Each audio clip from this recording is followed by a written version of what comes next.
এই কিন্তু খেলে। হ্যাঁ, এবং এই দেখেন দেখেন দেখেন কি একটা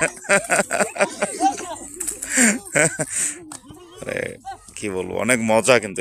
আসসালামু আলাইকুম। দেখতে পাচ্ছেন কচিকাচার দল গ্রামের এই দিগন্ত জোড়া ফসলের মাঠে তারা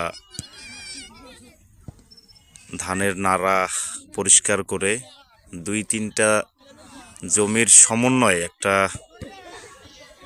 ফুটবলের মাঠ তারা তৈরি করেছে, এবং যারা শিশু কিশোরের দল তারাই খেলছে ফুটবল।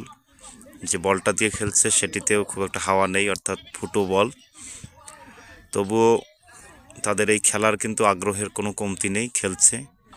এবং শীতকালীন এই সময়ে বিশেষ করে আমন ধানের পরেই কিন্তু এই দৃশ্যটা সচরাচর চোখে পড়বে সবার। আমরা বাড়ির কাছেই আজকে এই বিকেলবেলা যখন ঘুরতে বের হলাম, এই দৃশ্যটাই চোখে পড়ছে। সন্ধ্যার অবধি এই খেলা গড়াবে, মাগরিবের আজান হওয়ার পরও হয়তো 4-5 মিনিট এই খেলা চলবে। অনেক উৎসাহ এই খেলার মধ্যে। একটা গোল হওয়ার সম্ভাবনা ছিল, কিন্তু সেটি হলো না। এবং সবাই অনেক উৎসাহ নিয়েই কিন্তু খেলে।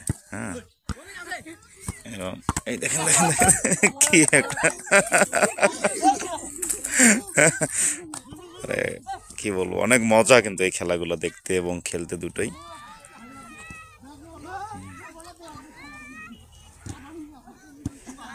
কয়জন প্লেয়ার? 1 2 3 4 5 6 7 8 প্রায় 17-18 জন খেলোয়াড় খেলতেছে। হ্যাঁ, এই যে আবার আসলে অনেক ভালো লাগছে অনেকদিন পর, প্রায় 1 বছর পরেই খেলা দেখার। এবং গোল রে, শিট।